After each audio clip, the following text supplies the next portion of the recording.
Mike McElroy here with Timeless Fence, and today we're going to look at the New Zealander A-frame brace. I'm going to explain how the installation process is used on installing the New Zealand A-frame.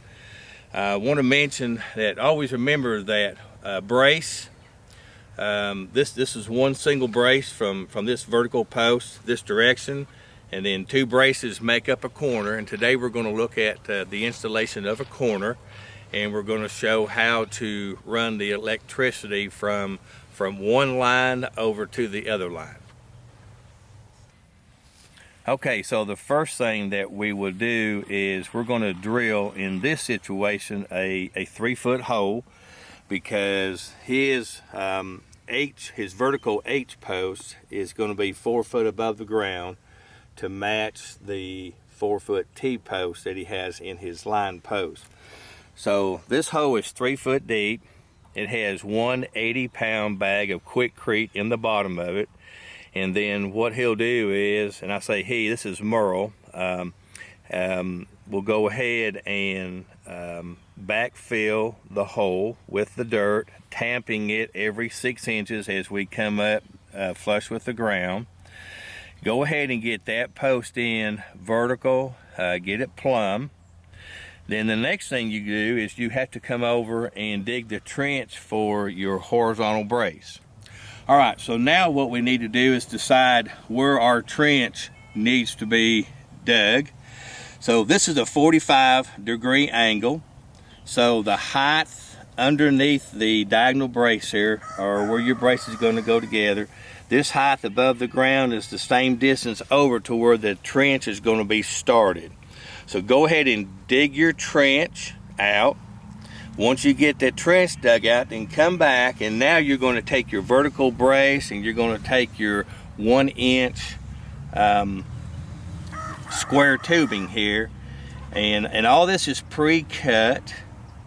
All the holes are already drilled, so all you're going to do is go ahead and put your square tubing in the channel of your diagonal brace, line the holes up, and go ahead and put your nuts and bolts in there. Go ahead and leave it loose.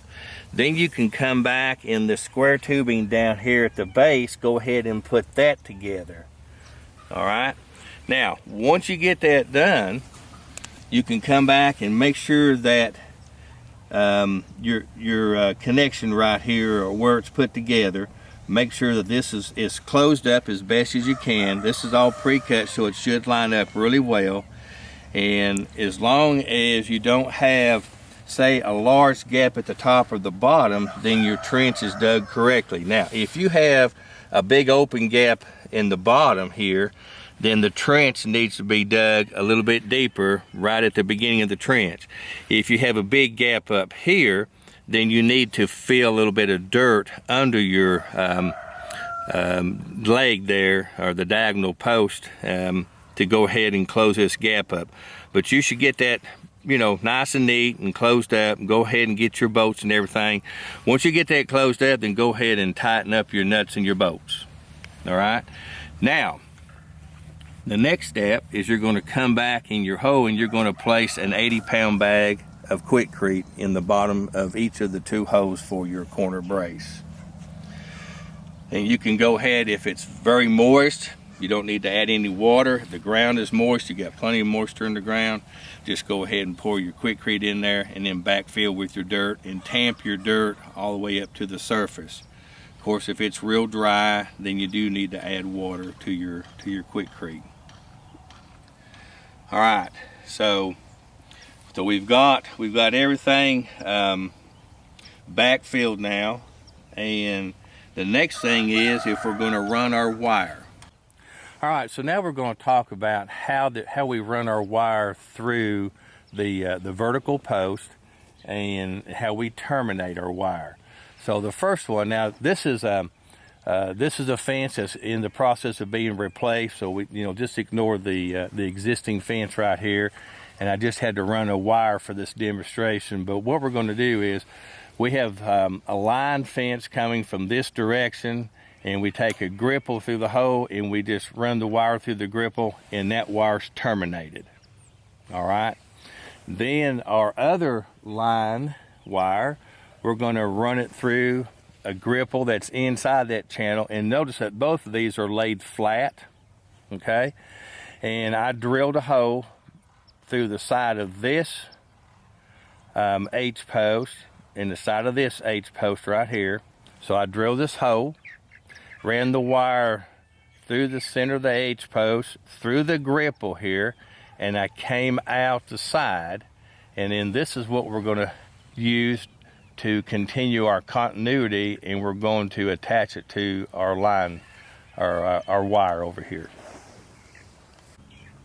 All right, now, so what I want to show you now is how you connect this wire that came from our opposite line fence and through the H post and then around the corner right here. So one of the ways is to use what we call an open end tap, okay?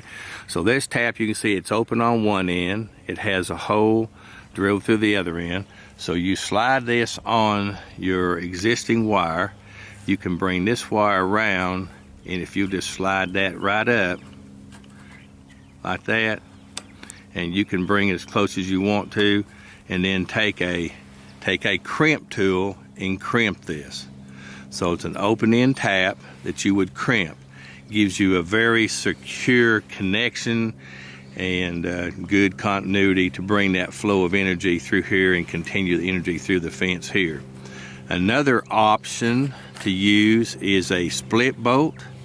Unfortunately, I forgot to bring one today, but a split bolt is just what it is. It's a bolt that's split, and all you do is slide the bolt over the two wires. There's a washer and a nut, and you would just tighten that up, and that would connect your two wires as well. Those are two of the best ways to give you a very good solid connection to continue the energy flow from one section of fence to the other section. All right, and then one other thing I want to show is this bolt that we have right here.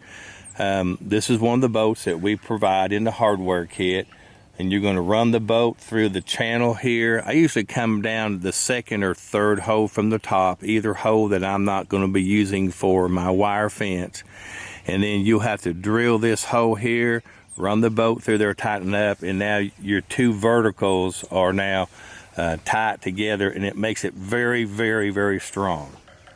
So that's pretty much it on the installation of the New Zealander A-frame corner brace.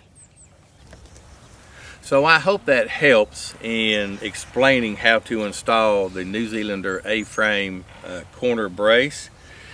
If there's anything that we can do to help you, answer any questions, or help you plan your fencing project, feel free to give us a call at 800-788-4709.